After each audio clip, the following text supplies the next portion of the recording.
Hello, friend. I want to tell you something. I know that you've been on this journey of healing and transformation and awakening for a while now. And I know that you've had some amazing breakthroughs, some amazing progress in all of that. But I also know that often after you've had your Reiki session or done your meditation for the day, or you come back from the retreat you went on, that you go back to daily life and all of that beautiful, peaceful feeling, that joy that you have seems to fade away very quickly when you're confronted with the real world. And maybe even it makes you doubt all the hard work that you've done and progress that you've made in your journey. I want you to know that that progress is not gone. That's very real.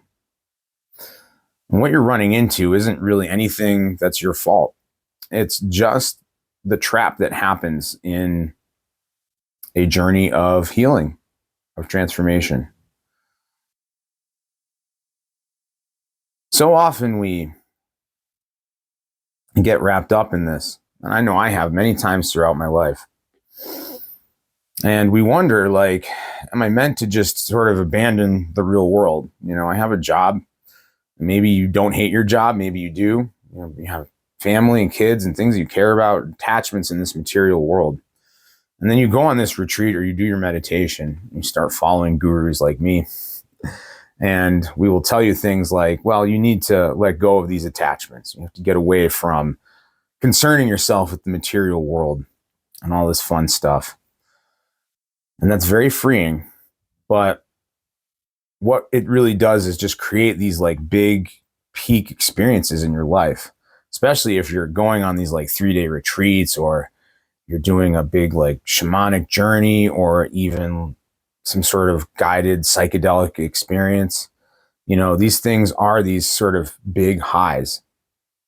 And in terms of your nervous system and your emotional self, they really aren't much different than taking some drugs, in terms of that high, that peak experience. Now, I would say that most of these things, like going on these retreats or doing meditation, are much more helpful to you than abusing your body with some kind of substance.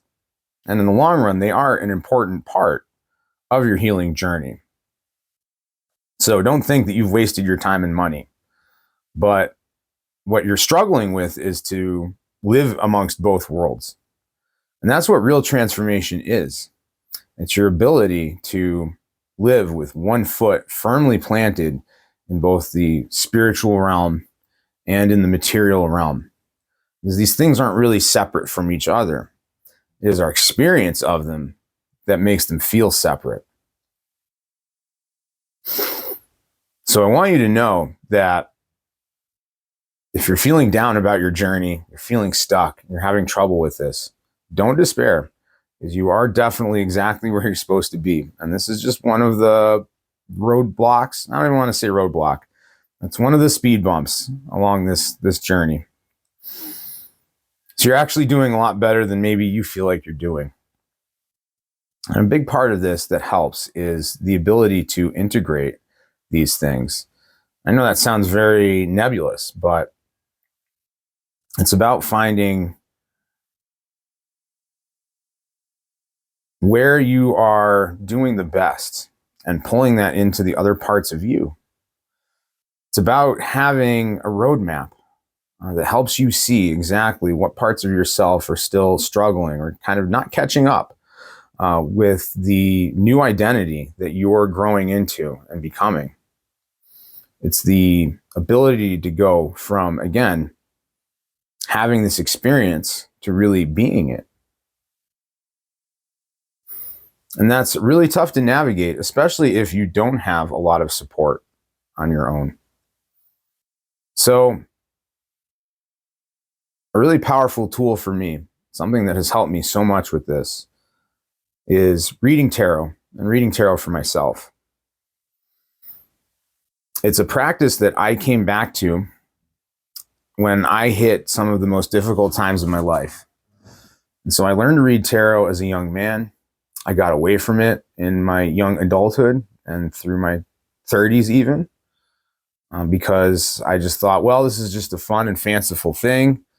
It's an exciting thing. I really love this stuff, but I'll live a spiritual life when I'm old and retired, right? I have to go and build a career and do all these mundane things that are set before us, and build all this stuff for myself. And for 20 some odd years of my life, even longer, really, I struggled to build anything for myself. I struggled to start businesses, to find a career that I was happy with and successful in. I struggled with anxiety, depression, obesity, a whole host of self-destructive behaviors. And ultimately, I had to come back to tarot and reading tarot for myself to pull myself out of that, to give myself the direction and clarity that I needed to really heal and to really transform. And so now my life still looks challenging, but I actually embrace challenges.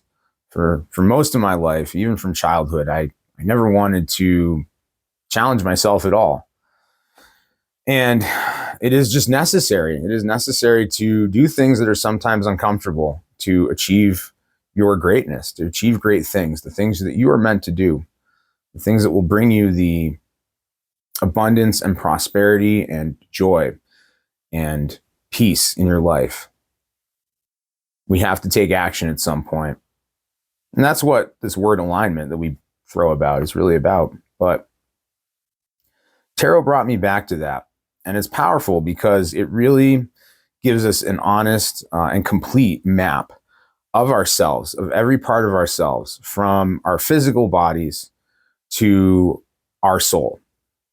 And it also completely shows us how that is reflected in the reality around us, because they're basically one and the same. So if you feel stuck in your journey, you can join me for a few hours one afternoon and learn to read tarot for yourself. It's a lot of fun. It's hands-on via Zoom. And you'll leave with a powerful new practice in your life to help you integrate all of the important, powerful work you've done. And the links for that are below in the description for this video or in the comments.